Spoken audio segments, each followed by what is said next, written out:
Une cité maya gigantesque, une solution pour vaincre le paludisme. Bonjour à tous et bienvenue sur la chaîne One Week of Science pour ce tout nouvel OWS, un épisode chaque semaine sur l'actualité du monde scientifique.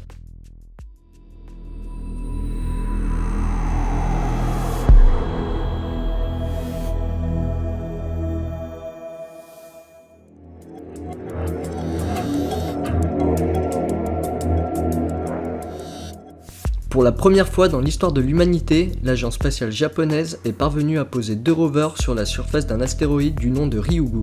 Les premières données et images nous sont déjà parvenues. Malgré que certaines images soient floues, elles restent exceptionnellement rares. Le 3 octobre, l'atterrisseur mascotte du CNES entamera également une descente pour atterrir sur la surface de l'astéroïde et pour étudier sa composition. La première phase de cette mission est donc un succès et aura pour objectif de collecter des échantillons et de les ramener sur Terre en 2020. Son succès sera sans doute le point de départ de la course à l'exploitation minière des astéroïdes qui regorge en grande partie de métaux précieux. Le 20 septembre, le satellite Mars Reconnaissance Orbiter de la NASA est parvenu à prendre une photo de la zone où le rover Opportunity était rentré en hibernation. Les scientifiques ont dû l'éteindre suite à une énorme tempête qui a englobé l'intégralité de la planète pendant plusieurs mois. Mais malheureusement, la NASA ne parvient pas à reprendre le contact avec le rover. Il y aurait probablement trop de poussière qui se serait accumulée sur ses panneaux solaires. Les contrôleurs de la mission se sont donné un délai de 45 jours pour tenter de reprendre contact avec le rover. Une fois le délai écoulé, les chances de le récupérer seront quasi nulles. Ce robot, longtemps considéré comme immortel, aura marqué l'exploration martienne. Commencé en 2004, sa mission devait initialement durer 90 jours, mais 14 ans après, et avec plus de 5000 jours martiens en compteur et plusieurs tempêtes traversées, le rover semblait encore bien parti pour continuer ses explorations. Espérons que la vallée de la Persévérance, dans laquelle il s'est éteint, lui porte chance et que la NASA parvienne à reprendre contact avec lui.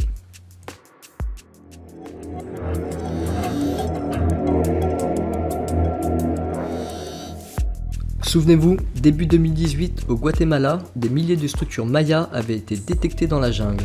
La revue Science vient de publier des analyses plus poussées. Grâce à l'utilisation du LIDAR, un système de télédétection aéroporté rendu célèbre après son utilisation sur le site d'Angkor au Cambodge.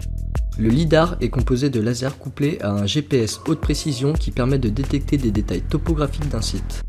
Il peut ensuite, à l'aide d'algorithmes, réaliser une reconstitution 3D en supprimant les forêts qui recouvrent ces structures. Au Guatemala, les chercheurs ont notamment pu découvrir sur une superficie de 2100 km², près de 62 000 structures individuelles et des systèmes d'irrigation très sophistiqués, avec également des chaussées surélevées pouvant être utilisées pendant la saison des pluies. Dans la ville de Tikal, la plus étudiée et visitée du monde maya, ils ont pu identifier une pyramide de 30 mètres de haut alors qu'ils pensaient que c'était une simple colline. Hormis toutes ces structures, l'information la plus importante livrée par cette étude est l'interconnexion insoupçonnée entre les différentes cités mayas. Il faudra néanmoins attendre des analyses plus poussées pour comprendre le fonctionnement de cette civilisation ainsi que des estimations sur leur démographie.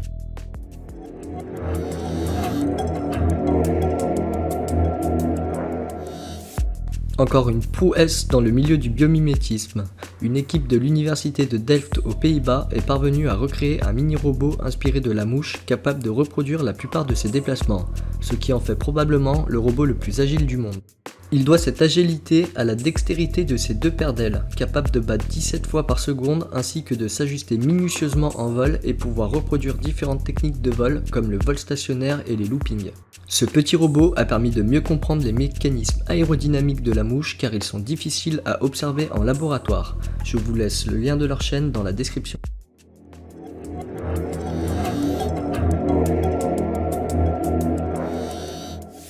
Des chercheurs anglais ont probablement réalisé la découverte la plus importante pour éradiquer l'animal le plus meurtrier du monde, le moustique. Ils ont utilisé une technique nommée forçage génétique, qui consiste à procéder à une manipulation génétique du moustique en lui inoculant un gène spécifique qu'ils ont mis au point.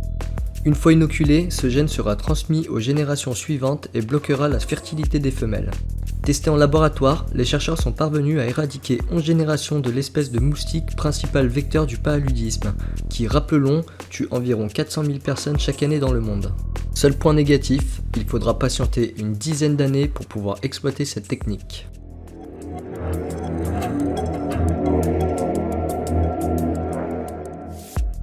Des chercheurs de l'université de Pennsylvanie sont parvenus à concevoir une passoire inversée à l'aide d'une membrane qui ne laisse passer que les éléments les plus lourds.